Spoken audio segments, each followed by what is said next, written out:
नमस्कार, आपके साथ मैं हूं मुक्ता सिंह और आप देख रहे हैं श्रेष्ठ भारत। आज हम बात करेंगे एक ऐसे फैसले की जिसने न केवल एक संस्था को राहत दी है बल्कि पूरे देश में संरक्षण और पारदर्शिता की दिशा को नया आयाम दिया है।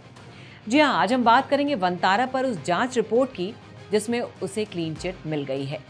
16 सितंबर 2025 को सुप्रीम कोर्ट ऑफ इंडिया ने रिलायंस फाउंडेशन के जामनगर स्थित जियोलॉजिकल रेस्क्यू और रिहैबिलिटेशन सेंटर वंतारा को सभी आरोपों से बरी कर दिया। महीनों से चल रही अटकलें, मीडिया रिपोर्ट्स और सोशल मीडिया पर उठे सवालों के बीच ये फैसला वंतारा के लिए एक तरह से सम्मान पत्र साबित हुआ है।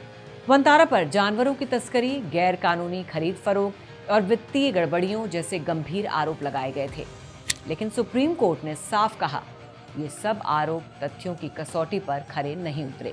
सुप्रीम कोर्ट ने वंतारा पर लगे आरोपों की जांच के लिए एक विशेष जांच दल यानी SIT का गठन किया था। इस टीम की अगुवाई पूर्व जस्टिस जस्ती चलमेश्वर ने की। उन्होंने जामनगर का दौरा किया, दर्जनों अधिकारियों, विशेषज्ञों और वंतारा की लीडरशिप से पूछताछ की। 3 दिनों की गहन जांच के बाद जो रिपोर्ट सुप्रीम कोर्ट में पेश की गई उसमें साफ कहा गया वंतारा ने न तो कोई कानून तोड़ा है, न ही किसी अंतर्राष्ट्रीय नियम का उल्लंघन किया है। सुप्रीम कोर्ट के जस्टिस पंकज मित्तल और जस्टिस PB वराले की बेंच ने कहा अब इस मामले में दोबारा सुनवाई या जांच की कोई जरूरत नहीं। जस्टिस मित्तल ने यहाँ तक कहा कि वंतारा को अनावश्यक रूप से कलंकित नहीं किया जाना चाहिए। कोर्ट ने यह भी माना कि वंतारा की सुविधाएं न सिर्फ भारतीय मानकों पर खरी उतरती हैं बल्कि अंतर्राष्ट्रीय बेंचमार्क को भी पार करती हैं। वंतारा की एनिमल केयर, मेडिकल सुविधाएं और रिहैबिलिटेशन सिस्टम दुनिया के बेहतरीन केंद्रों जैसे सिंगापुर के मंडई वाइल्ड लाइफ रिजर्व और अमेरिका के सैन डिएगो जू की बराबरी करती है। अदालत में बहस के दौरान वरिष्ठ वकील हरीश साल्वे ने कोर्ट से आग्रह किया कि इस मुद्दे को एक सम्मानजनक अंत दिया जाए, क्योंकि बार बार आरोपों की पुनरावृत्ति से न केवल संस्था की छवि प्रभावित होती है बल्कि अंतर्राष्ट्रीय स्तर पर भी भारत के संरक्षण प्रयासों पर भी सवाल खड़े होते हैं। गुजरात सरकार की ओर से सॉलिसिटर जनरल तुषार मेहता ने भी इस पक्ष का समर्थन किया। वंतारा को अब सुप्रीम कोर्ट की तरफ से सभी आरोपों से मुक्त कर दिया गया है, तो इस फैसले के दूरगामी असर होंगे। ये फैसला भारत में वंतारा जैसी संस्थाओं के लिए एक मिसाल बनेगा कि कैसे पारदर्शिता और विधिक ढांचा मिलकर किसी भी संस्था की विश्वसनीयता तय करते हैं।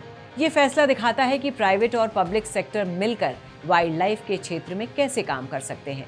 इस फैसले से साफ हो गया है कि गुजरात और खासकर जामनगर अब दुनिया के नक्शे पर इको टूरिज्म और एनिमल वेलफेयर का नया केंद्र बनकर उभर रहा है। और जहां तक मीडिया का सवाल है, सुप्रीम कोर्ट ने यह अधिकार भी वंतारा को दिया है कि वो गलत और अप्रमाणित रिपोर्ट्स के खिलाफ कानूनी कदम उठा सकता है।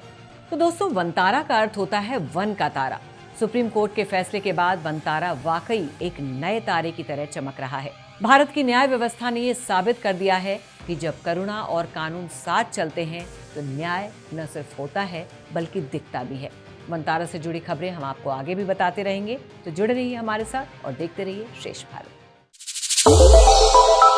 श्रेष्ठ भारत पर खबरों से जुड़े रहने के लिए चैनल को सब्सक्राइब और लाइक करें, बेल आइकन दबाएं और देखते रहें श्रेष्ठ भारत।